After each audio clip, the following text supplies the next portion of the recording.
Yugurayapti, bo'lmasa yugurmas edi bu. Nima deb yugurish kerak ekan o'zi?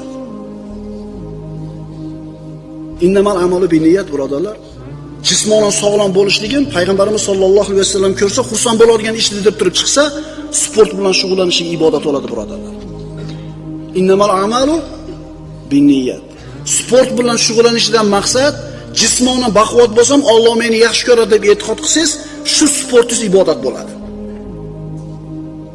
Modomiki bu sport harom bo'lmasa edi. Shu siz shug'ullanayotgan turi. Chunki al-mu'minul qawiyyu khayrun va ahabbu ilallohi minal mu'minid zoif degan payg'ambarimiz sollallohu alayhi vasallam.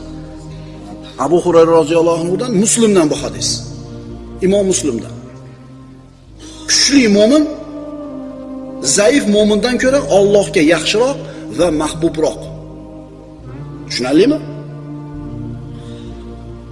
Men qiziqmayman.